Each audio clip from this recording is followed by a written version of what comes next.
نحمده ونستعينه ونستغفره ونعوذ بالله من شرور أنفسنا ومن سيئات أعمالنا من يهده الله فلا مضل له ومن يضلل فلا هادي له وأشهد أن لا إله إلا الله وحده لا شريك له وأشهد أن محمدا عبده ورسوله أما بعد فإن خير الحديث كتاب الله وخير الهدي هدي محمد صلى الله عليه وسلم وشر الأمور محدثاتها وكل محدثة بدعة وكل بدعة ضلالة وكل ضلالة في النار.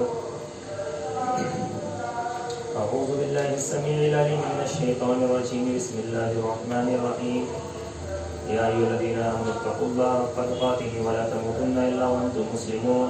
يا أيها الناس اتقوا ربكم الذي خلقكم من نفس واحدة وخلق منها زوجها وبث منهما رجالا كثيرا ونساء واتقوا الله الذي تساءلون به والأرحام إن الله كان عليكم رقيبا. يا أيها الذين آمنوا اتقوا الله وقولوا قولا سديدا يصلح لكم أعمالكم ويغفر لكم ذنوبكم ومن يطع الله ورسوله فقد فاز فوزا عظيما. تمام طرح کی تعریف و توصیفات اللہ وحدہ لا شریک کے لیے جو تمام جہانوں کا پالنہار ہے اور بے شمار درود و سلام نازل ہو اللہ کے آخر جناب محمد رسول اللہ صلی اللہ علیہ وسلم پر. یا ایھا الذین آمنوا صلوا علیہ وسلم تسلیما. اللهم صل علی محمد وعلی آل محمد كما صليت على ابراہیم وعلى آل ابراہیم انک حمید مجید. اللهم بارک علی محمد وعلى آل محمد كما بارکت علی ابراہیم وعلى آل ابراہیم انک حمید مجید. اللهم إني أعوذ بك من منكرات الأخلاق والأعمال والأهواء. رواه الترمذي. محترم حاضرین جماعت السلام علیکم ورحمۃ اللہ وبرکاتہ. اللہ تبارک و تعالی نے اللہ کے پیارے نبی جناب محمد رسول اللہ صلی اللہ علیہ وسلم کو بہت ساری خصوصیات سے نوازا تھا اور ان خصوصیات سے اللہ کے نبی کو نوازا تھا کہ جن خصوصیات سے نہ پہلے کسی نبی کو نوازا اور نہ قیامت تک کسی شخص کو نوازا جائے گا. ان خصوصیات میں سے ایک خصوصیت ہے جوامع الکلم. جوامع الکلم یعنی اللہ کے نبی صلی اللہ علیہ وسلم کی باتیں مختصر لیکن جامع ہوا کرتی. اللہ کے نبی کی ایک لائن ایک حدیث تو اگر تشریح دی جائے تو 10 پیج پہ ہو سکتے ہیں, 1 پیج بھی ہو سکتا ہے. اللہ کے نبی کی حدیثوں کو اگر آپ دیکھیں تو چھوٹی چھوٹی حدیثیں, چھوٹے چھوٹے جملے, ان کے اندر بڑی بڑی باتیں ہوتی. یہ جوامع الکلم نام کی خصوصیت سے اللہ تبارک و تعالیٰ نے اپنے محبوب صلی اللہ علیہ وسلم کو نوازا تھا. اور اللہ کے نبی جو جملے کہا کرتے تھے وہ ایسے ہوا کرتے تھے کہ دریا کو کوجے میں وہ بند کر دیا کرتے.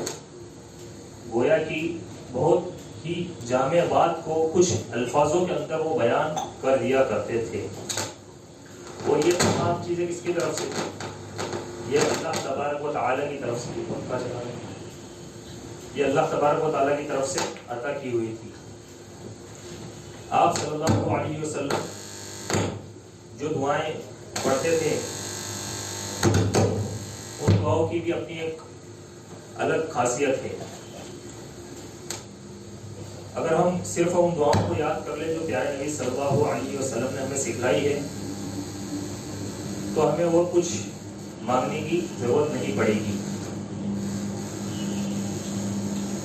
دنیا کی جتنی خیر و بھلائی ہے ان سب کا حصول اللہ کے نبی صلی اللہ علیہ وسلم نے اپنی دعاؤں کے اندر کیا تھا. اللہ کے نبی صلی اللہ علیہ وسلم نے دنیا کی جتنی خیر ہے ان سب کے لیے بہترین اور جامع دعائیں کی تھی اور وہ کلمات صحابہ کرام کو بھی سکھلائے تھے. اور دنیا کا جتنا شر ہے اللہ کے نبی صلی اللہ علیہ وسلم نے ان سب شر سے, ان سب برائیوں سے, ان سب نفسانی خواہشات کی برائیوں سے اللہ کے نبی صلی اللہ علیہ وسلم نے اللہ تبارک و تعالیٰ سے پناہ مانگی تھی. یقین مانے کہ ہمارے جو جملے ہیں ہم جو دعا کرتے ہیں اور اللہ کے نبی صلی اللہ علیہ وسلم کی جو دعائیں تھیں ان کے سامنے ہمارے جملے کچھ بھی حیثیت, اوقات, ان کی تاثیر وہ پیدا نہیں ہو سکتی جو پیارے نبی صلی اللہ علیہ وسلم کے جملوں میں تھی, جو ان کی دعاؤں میں تھی. علماء کرام نے نبی کریم صلی اللہ علیہ وسلم کی دعاؤں کو ایکسپلین کرنے کے لیے باقاعدہ کتابیں لکھی, کتب لکھی اور ایک ایک بڑی مشہور کتاب ہے جس کا نام ہے فقہ الدعاء. اس کے جو مؤلف ہے، اس کے جو رائٹر ہے وہ ہے شیخ عبدالرزاق البدر. یہ جو ہے مسجد نبوی کے اندر درس دیا کرتے ہیں، اور جو مدینہ یونیورسٹی ہے سعودیہ کے اندر، اس کے اندر یہ وہ ٹیچر ہے، استاد ہے. یہ شیخ محسن العباس کے صاحبزادے ہیں. 300 پیج کی کتاب ہے اور بہت زبردست کتاب ہے. اللہ کے نبی صلی اللہ علیہ وسلم کی جتنی دعائیں ہیں ان سب کو بڑی اچھی طریقے سے اس کے اندر ایکسپلین کیا گیا ہے. آج کے اس جمعے میں ایک دعا ہے جو اللہ کے نبی صلی اللہ علیہ وسلم نے سکھلائی ہے، اور جو اللہ کے نبی پڑھا کرتے تھے، مانگا کرتے تھے، اس کی تعلق سے میں کچھ وضاحت کرنا چاہوں گا انشاءاللہ تبارک و تعالی. اللہ کے نبی اکثر یہ دعا پڑھا کرتے تھے. خطبہ ابن مالک کہتے ہیں کہ اللہ کے نبی یہ دعا پڑھتے تھے: اللہم انی اعوذ بک من منکرات الاخلاق والاعمال والاہواء، رواه الترمذی. یہ دعا اللہ کے نبی مانگا کرتے تھے. اس کا مطلب یہ ہے کہ اللہ، میں برے اخلاق سے تیری پناہ میں آتا ہوں. بد اخلاقی سے اللہ کے نبی نے اللہ تبارک و تعالیٰ کی پناہ میں، اور برے اعمال سے میں تیری پناہ چاہتا ہوں، اور بری خواہشات سے میں تیری پناہ چاہتا ہوں. یہی جو ہے ابن حبان میں ایک اور چیز کا اضافہ اس کے اندر ہو گیا ہے، وہ ہے الادواء، یعنی بیماریوں سے بھی میں کیا چاہتا ہوں؟ تیری پناہ چاہتا ہوں. آئیے اس دعا پر غور کرتے ہیں. اگر اچھے اخلاق، اچھی عادتیں اور نیک خواہشات اور اچھے اعمال ہمارے اندر ہے، اگر ہم اس پر عمل کرتے ہیں، اس دعا کو ہم اگر مانگتے ہیں، اور اللہ تبارک و تعالیٰ وہ اعمال اور وہ اخلاق اور ان بری خواہشات سے بچنے کی توفیق ہمیں عطا کر دیتا ہے، تو یقیناً اللہ تبارک و تعالیٰ کی طرف سے دی ہوئی رہنمائی ہے، عطا ہے. اگر کسی شخص کے اندر اچھے اخلاق ہے، اس کے اندر اچھے مینرز سے ہے، اگر اس کے اندر اچھے اعمال کرنے کی توفیق ہے، اور اس کی خواہشات اچھی ہے، اس کی سوچ اچھی ہے، وہ غیبت نہیں کرتا، اور وہ گناہوں سے بچا ہوا ہے، جتنے بھی برے اعمال ہیں، برے اعمال کے اندر وہ تمام اعمال آ جاتے ہیں جو اللہ اور اس کے رسول صلی اللہ علیہ وسلم کو پسند نہیں ہے، اور جو ان کی خلاف ورزی کرتے ہیں. ان تمام اعمال سے اگر کوئی شخص بن جاتا ہے، اور سب سے متقی اور سب سے پرہیزگار بن جاتا ہے، نمازی بن جاتا ہے، حاجی بن جاتا ہے، قاضی بن جاتا ہے، اور اگر پھر وہ یہ کہے کہ یہ تمام چیزیں جو ہے وہ اپنے آپ پر ناز کرے کہ دیکھو میں کتنا اچھے اخلاق والا ہوں، میں کتنا اچھے کردار والا ہوں، کہ میری باتیں دیکھو، میری باتوں سے لوگ متاثر ہو جاتے ہیں، میں جب دین کی بات کرتا ہوں تو لوگ میری باتوں کو سنتے ہیں، کہ میں لوگوں کے دلوں پر راز کرتا ہوں، حکومت کرتا ہوں، تو گویا کہ وہ تکبر کا اظہار کر رہا ہے، کیونکہ اللہ کے نبی صلی اللہ علیہ وسلم بھی ان تمام اعمال کی توفیق اللہ تبارک و تعالیٰ سے مانگتے تھے.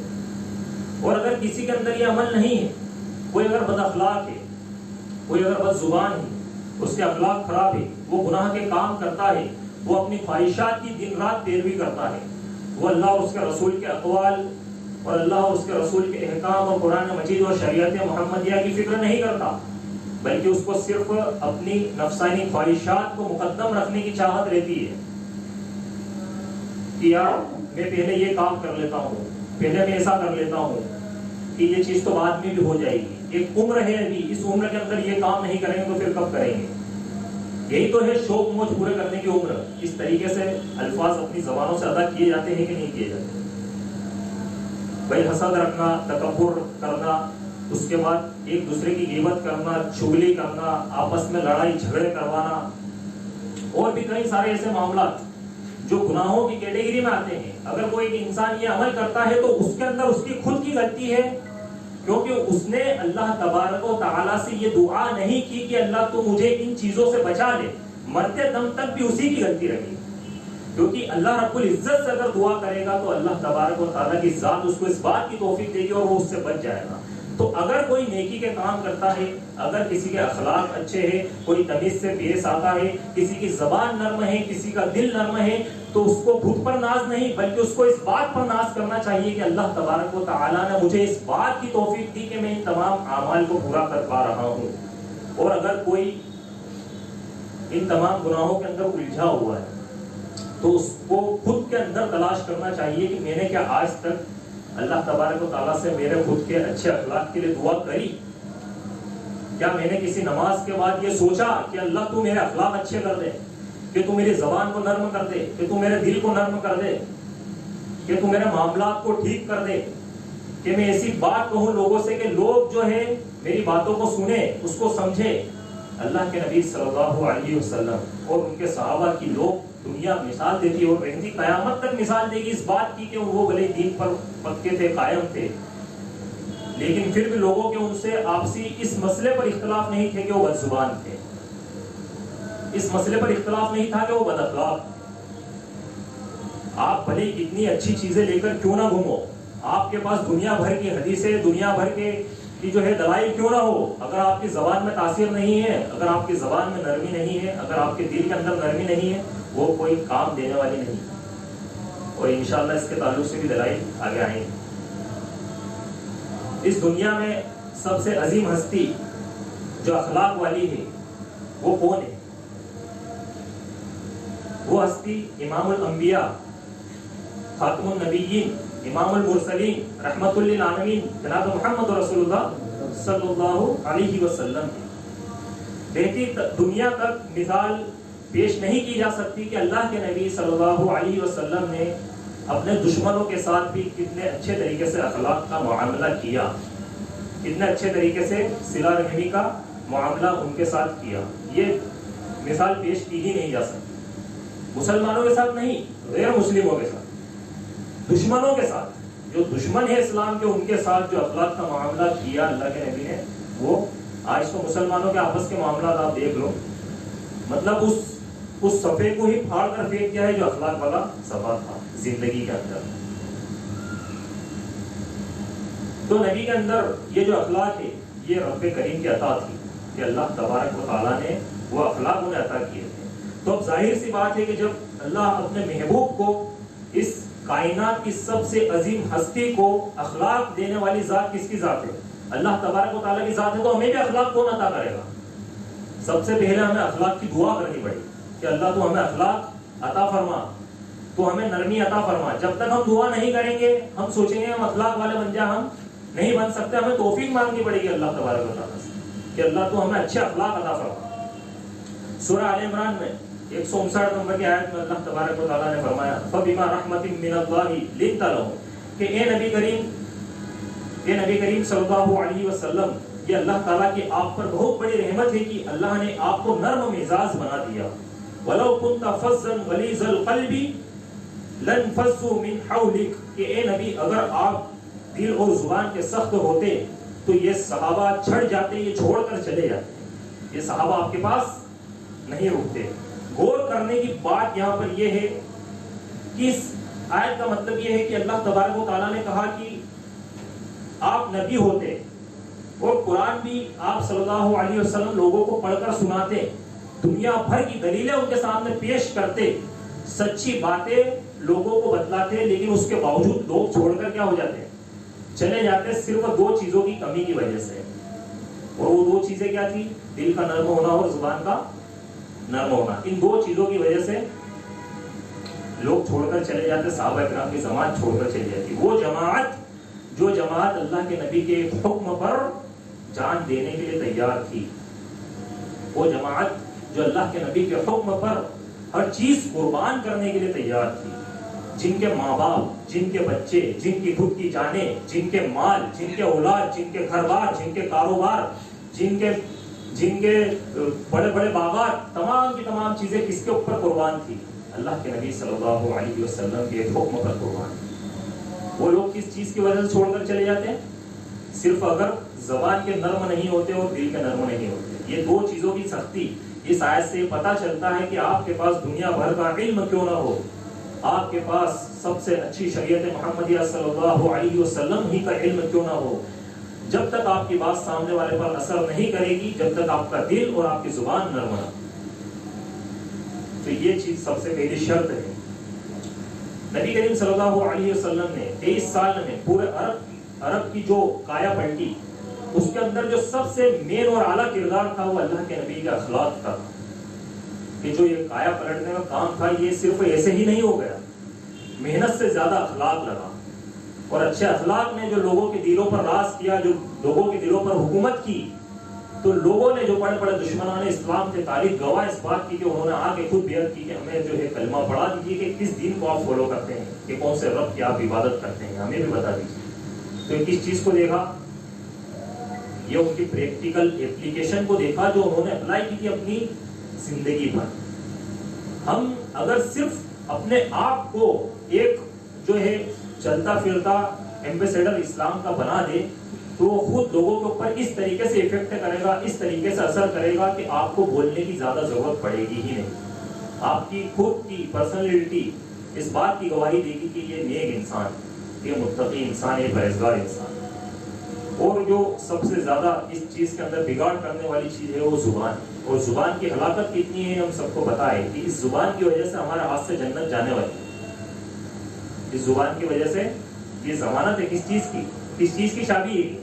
یہ جنت کی کنجی ہے، اور اس چیز کی وجہ سے جنت ہاتھ سے جانے والی ہے کہ اگر ہم اس کا صحیح استعمال نہیں کرتے ہیں اور اگر اس کا غلط استعمال کرتے ہیں، گالی گلوز کرتے ہیں، ہم لوگوں کو برا بھلا کہتے ہیں، ہم بہت زیادہ چلا چلا کر بولتے ہیں، ہم لوگوں کے اوپر دباؤ ڈالتے ہیں اس چیز کی وجہ سے، ہم اس چیز کی وجہ سے چگلی کرتے ہیں، اور پھر پتہ نہیں کتنی ساری چیزیں ہم اس زبان کی وجہ سے کر بیٹھتے ہیں۔ کل اسی زبان پر کیا لگا دیا جائے گا؟ کیا لگا ہے؟ ابھی پچھلے خطبے میں بیان ہوا تھا، اسی کے اوپر کیا لگا دیا جائے گا؟ تالا۔ اور باقی سارے اعضاء ہمارے جسم کے بولیں گے، کل گواہی دیں گے اس چیز کی۔ تو اسی لیے اس کے چکر میں اپنی اس جنت کو خراب مت کرو۔ ایک شاعر نے کہا کہ ظالم سے لیا ظلم کا بدلہ نہ کسی وقت، مارا بھی تو اخلاق کی تلوار سے مارا۔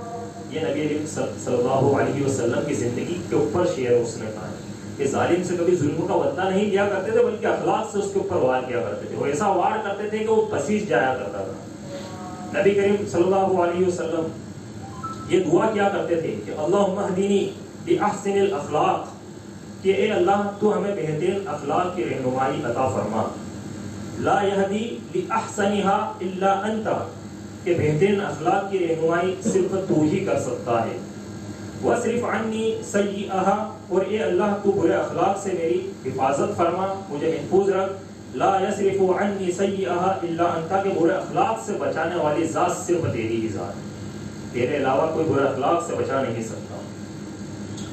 تو ہمیں ناز اس بات پر ہونا چاہیے کہ ہم دعا اللہ تبارک و تعالیٰ سے کریں اور اللہ تبارک و تعالیٰ ہماری زندگیوں کے اندر اخلاق کا جو ہے باغ روشن کر دے۔ اب آئیے دعا کے جملے پر غور کرتے ہیں۔ اللہ کے نبی صلی اللہ علیہ وسلم نے 3 چیزوں کا اس کے اندر ذکر کیا۔ کتنی چیزیں؟ 3 چیزیں کہ اللہ میں تیری پناہ چاہتا ہوں برے اخلاق سے، دوسری چیز کیا ہے؟ برے اعمال سے، اور تیسری چیز کیا ہے؟ بری خواہشات سے۔ ان 3 چیزوں سے اللہ کے نبی صلی اللہ علیہ وسلم نے اللہ تبارک و تعالیٰ سے پناہ مانگی۔ اب اگر اس کے سیکوینس پر غور کریں تو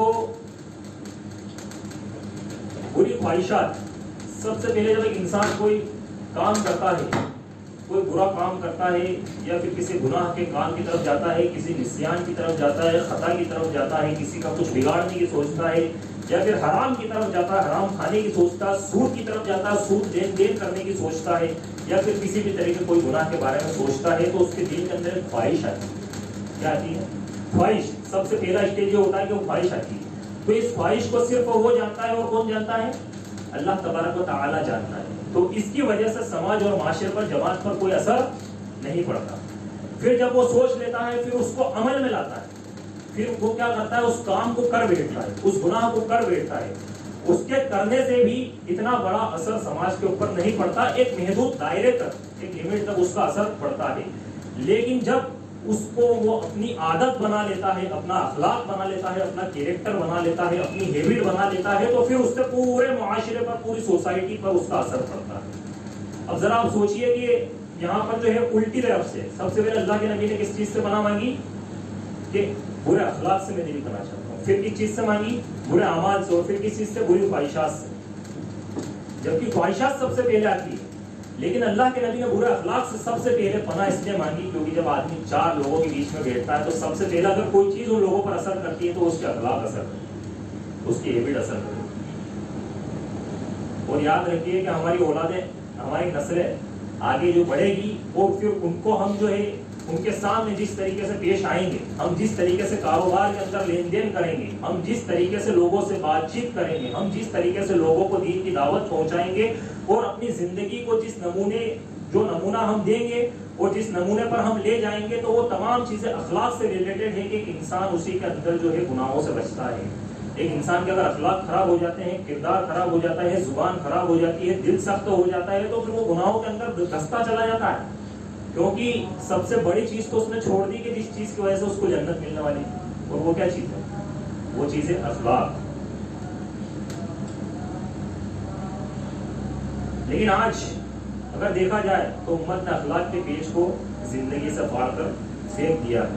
ہم اہل حدیث الحمدللہ، ہم اہل حدیث ہے، اور اہل الحدیث ایک جماعت ہے، یہ کوئی فرقہ نہیں ہے، اس کو فرقہ کبھی تسلیم کیا ہی نہیں جا سکتا، کیونکہ اللہ کے نبی صلی اللہ علیہ وسلم سے تعلق رکھنے والی ہے قرآن اور حدیث ہر تعلق سے، اور صحابہ کرام کی نقش قدم پر چلنے والی جماعت ہے۔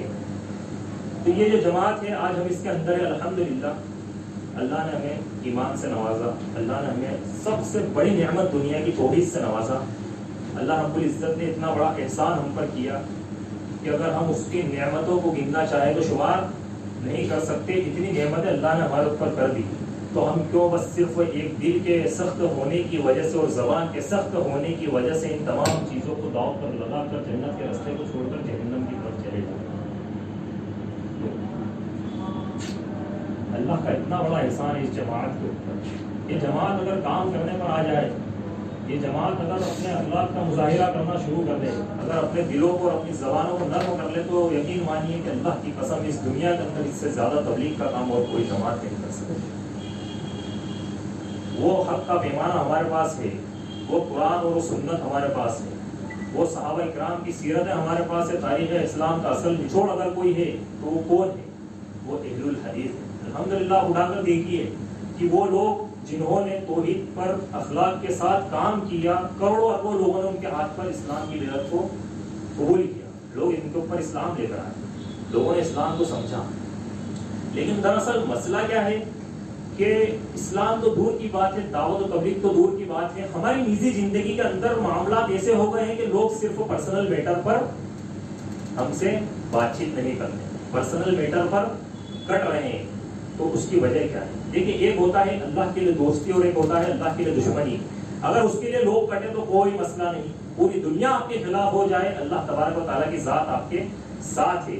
لیکن ایک ہوتا ہے کہ آپ کی زبان کی وجہ سے، آپ کے اخلاقیات کی وجہ سے، آپ کے ویوہار کی وجہ سے اور آپ کے معاملات کی وجہ سے اگر کوئی انسان پرسنل آپ سے پریشان ہو کر اس کو تکلیف ہوتی ہے، آپ سے وہ کٹ جاتا ہے کہ آپ نے اس کی زندگی کے اندر پرابلمس پیدا کرتی ہے، کریٹ کرتی ہے، تو پھر اس کا مسئلہ کس کے اوپر ہوگا؟ آپ کے اوپر ہوگا۔ آپ کے ساتھ اللہ تبارک و تعالیٰ کی نصرت آئے گی؟ نہیں آئے گی، کیونکہ اللہ تبارک و تعالیٰ کی مدد کس کے لیے؟ مومن بندے کے لیے، اور اس بندے کے لیے جو اپنے اخلاق کو مکمل کر کے رکھے۔ اللہ کے نبی صلی اللہ علیہ وسلم فرماتے ہیں، ان من احبکم الی واقربکم منی مجلسا یوم القیامہ احاسبکم اخلاقا۔ اس کی دلیل جو بھی بات کری، اس بات کی دلیل یہ ہے کہ قیامت کے دن اللہ کے نبی صلی اللہ علیہ وسلم نے فرمایا کہ قیامت کے دن سب سے زیادہ میرے چہیتے لوگ اور قریب رہنے والے لوگ وہ ہوں گے جن کے اخلاق اچھے ہوں گے۔ کیا ہوں گے؟ جن کے اخلاق سب سے اچھے ہوں گے۔ اور پھر فرمایا اور سب سے زیادہ دور وہ شخص ہوگا، سب سے زیادہ میں نفرت اس شخص سے کل قیامت کے دن کروں گا کہ جو ہے برے اخلاق والا ہوگا، جو کیا ہوگا؟ برے اخلاق والا ہوگا، اور جو وہ شخص سب سے زیادہ نفرت کے قابل ہوگا، جو بڑا باتونی ہوگا، جو بڑا باتونی ہوگا اور جبڑے فاڑ فاڑ کے وہ کیا کرتا ہے؟ باتیں کرتا ہے، اور اس کے اندر اخلاق نام کی چیز نہیں ہے، واہ واہی خود کی وہ کرتا ہے، خود کی واہ واہی کرتا ہے، تکبر کرتا ہے، گھمنڈ کرتا ہے۔ اس قسم کے شخص سے میں کل قیامت کے دن سب سے زیادہ نفرت ہوگا۔ یہ ساری چیزیں کس چیز سے ریلیٹڈ تھی؟ اب ذرا بتائیے کہ اللہ کے نبی نے جس شخص سے نفرت کر لی وہ شخص جنت میں جا پائے گا؟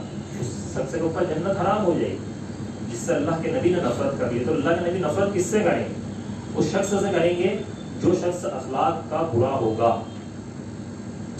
قیامت کے دن اللہ کے نبی صلی اللہ علیہ وسلم فرمایا اکمل المؤمنین احاسبهم اخلاقا، کہ سب سے مکمل مومن وہ ہے جس کا اخلاق سب سے اچھا ہو، مکمل مومن وہ ہے۔ اور قیامت کے دن میزان پر سب سے بھاری جو چیز ہوگی وہ حسن اخلاق ہوگی، کہ نبی کریم صلی اللہ علیہ وسلم نے فرمایا کہ ما من شیء یوضع فی المیزان اثقل من حسن الخلق، کہ قیامت کے دن اللہ کے میزان پر سب سے بھاری اگر کوئی چیز ہوگی تو وہ حسن اخلاق ہوگی، کہ اچھا اخلاق ہوگی۔ نہ روزہ ہوگی، نہ نماز ہوگی، نہ زکوٰۃ ہوگی، نہ حج ہوگی، اور نہ صدقات ہوگی، نہ اور کوئی چیز ہوگی۔ سب سے بھاری اگر کوئی چیز اللہ رب العزت کے میزان پر ہوگی تو وہ کیا چیز ہوگی؟ اچھے اخلاق ہوگی، حسن اخلاق ہوگی۔ تو اپنے اخلاق کو بہتر بنائیے، کیونکہ یہ اخلاق اس زندگی کے اندر بھی ہمیں ذلت سے بچا سکتے ہیں، اور آخرت کی ذلت جو بہت بھاری چیز ہے اس سے بھی ہمیں بچا لیں گے۔ تو اس ذلت سے بھی ہمیں کیا کر لیں گے؟ یہ اخلاق بچا لیں گے۔ پیارے نبی کریم صلی اللہ علیہ وسلم سے پوچھا گیا کہ سب سے زیادہ جنت میں جانے والی کون سی چیز ہوگی؟ تو نبی کریم صلی اللہ علیہ وسلم نے فرمایا تقوی اللہ و حسن الخلق، کہ اللہ تبارک و تعالیٰ کا تقوی، اس کا ڈر، اور دوسری چیز حسن اخلاق۔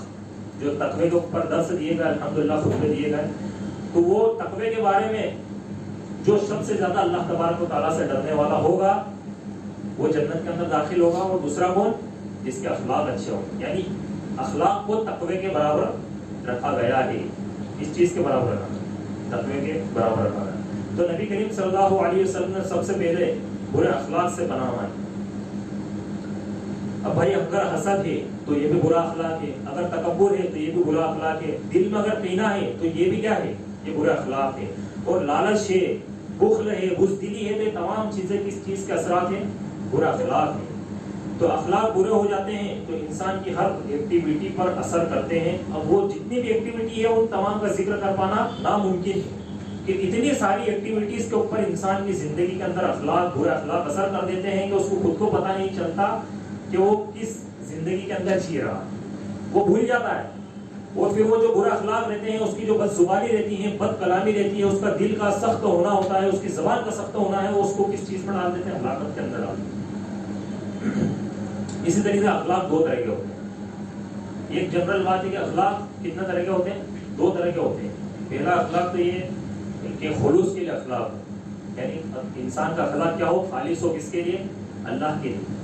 اور دوسرا اخلاق ہے دکھاوے کے لیے اخلاق۔ دکھاوے کے لیے اخلاق کی اگر آپ کو پرکھ کرنی ہے، اس کی حقیقت کو اگر جاننا ہے تو اس کے گھریلو معاملات کو انسان کے آپ دیکھ لو کہ انسان کا گھریلو معاملہ کیا ہے۔ وہ جماعت سے بڑے اچھے طریقے سے بات کر رہا ہے، وہ لوگوں سے باہر معاشرے میں بڑے اچھے طریقے، بہت اچھا انسان، اس سے اچھا کوئی انسان ٹاپ کا انسان اخلاق کے بات چیت کے معاملے میں۔ لیکن جب گھر کے اندر جاتا ہے تو بیوی کو برا بھلا کہتا ہے، گالی گلوچ کرتا ہے، چلا شور کرتا ہے، ماں باپ سے صحیح طریقے سے پیش نہیں آتا، بچوں کو جھڑک کر بات کرتا ہے، الٹا سیدھا بولتا ہے۔ اللہ کے نبی صلی اللہ علیہ وسلم کے نواسے حضرت حسن اور حسین، ایک مرتبہ حضرت حسن نے اللہ کے نبی کے پیٹ پر پیشاب کر لیا، کچھ نہیں بولا، چپ چاپ بالکل کچھ، انہوں نے اس کے اوپر کوئی غصے کا ریئیکشن نہیں کیا، پانی منگوایا، صاف کر دیا۔ تو یہاں پر اگر ہم دیکھا جائے تو گھریلو معاملات، گھریلو زندگی اگر ہماری صحیح نہیں ہے اخلاقیات کے معاملے میں، تو پھر وہ کون سے اخلاق ہیں؟ وہ اخلاق صرف دکھاوے کے ہیں، کہ وہ صرف باہر کے اخلاق ہے، کہ انسان اپنے پروفیشنل کے لیے اخلاق کو اچھا رکھ رہا ہے، اس کے کسٹمر بگڑ جائیں گے، صرف کسٹمر سے اچھی بات کرتا ہے، اس کے دوست بگڑ جائیں گے، اس لیے صرف دوستوں سے اچھی بات کرتا ہے، لیکن جب گھر کے اندر آتا ہے تو بیوی بچوں کی کوئی قدر نہیں کرتا، ان کو الٹا سیدھا بولتا ہے، ان کے کام میں ہاتھ نہیں بٹاتا، ماں باپ سے جو ہے بدسلوکی کرتا ہے، ان کی نافرمانی کرتا ہے، بدتمیزی کرتا ہے، اپنے نانا سے، اپنے دادا سے اچھے طریقے سے بات نہیں کرتا، تو وہ انسان جو گھر کے معاملے میں اچھا نہیں ہو، وہ اخلاق کے معاملے میں بہتر نہیں ہو سکتا۔ اسی لیے پیارے نبی صلی اللہ علیہ وسلم گھر کے اندر بھی آئیڈیل تھے۔ فرمایا خیرکم من اہلہ، کہ تم میں بہترین شخص وہ ہے جو اپنے گھر والوں کے لیے بہترین ہو، جس کے اخلاق اپنے گھر والوں کے لیے کیا ہو؟ بہترین ہو۔ تو اب یہاں پر آپ اس حدیث کو آپ ذرا غور کیجئے کہ تم میں بہتر کون ہے؟ جو اپنے گھر والوں کے لیے بہتر ہو۔ یہ چیز بھی اللہ کے نبی صلی اللہ علیہ وسلم نے ایڈ کر دی تاکہ کوئی یہ نہ سمجھے کہ خالی اخلاق گھر کے باہر کی چیز، بلکہ گھر کے اندر بھی اخلاقیات کے معاملات اچھے ہونے چاہیے۔ اور ہم سبھی جانتے ہیں کہ جو گھر کے اندر ہر 2-4 دن میں جو جھگڑے فساد ہوتے ہیں، فتنے ہوتے ہیں، وہ کوئی دینی مسائل کی وجہ سے نہیں ہوتے، وہ ہوتے کس چیز کی وجہ سے؟ انا کی وجہ سے، بس زبانی کی وجہ سے، ارے تو نے ایسا بولا روکا بھی کروں گا، جبکہ وہ کوئی مسئلے والی بات ہی نہیں، چھوٹی چھوٹی سی بات پر ناراض ہو کر. تو یہ وہی چیز ہے کہ اگر جو کپل، جو جوڑا، جو میاں بیوی اللہ سے جتنا دور ہوں گے ان کی زندگی تنگ ہو جائے گی. ان کی زندگی کیا ہو جائے گی؟ ان کی معیشت تنگ ہو جائے گی. اب جو مختصر میں بیان کر کے اپنی بات کو ختم کروں، دوسری چیز جو ہے وہ برے اعمال.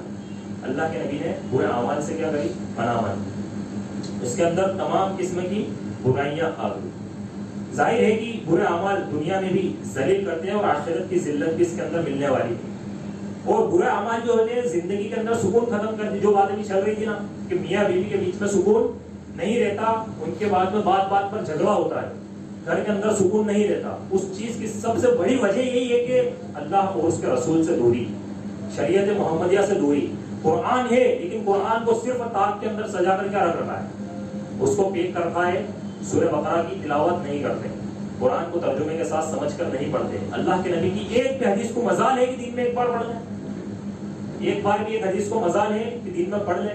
نہیں پڑھتے. زندگی کے اندر سکون ختم ہو جاتا. مال و دولت بھلی پھر کروڑوں اربوں روپے مل جائے، اس سے کچھ فرق پڑنے والا نہیں ہے. زندگی میں سکون اگر کوئی ملے گا تو اللہ بذکر اللہ تطمئن القلوب. اللہ رب العزت نے اس خاک کو پیدا کیا ہے، اس ناچیز کو پیدا کیا ہے، تو اس ناچیز کے اندر جو سکون کے لیے جو چیز اللہ رب العزت نے بنائی ہے وہ اس کا ذکر ہے. کہ اللہ کے ذکر سے اس ناچیز کو کیا ملے گا؟ سکون ملے گا. اللہ تبارک و تعالیٰ نے سورہ طٰہٰ کے اندر فرمایا وَمَنْ أَعْرَضَ عَنْ ذِكْرِي فَإِنَّ لَهُ مَعِيشَةً ضَنْكًا وَنَحْشُرُهُ يَوْمَ الْقِيَامَةِ أَعْمَىٰ. کہ جس نے ہمارے ذکر سے منہ موڑا، جس نے ہماری یاد سے منہ موڑا، جو ہم سے غافل رہا،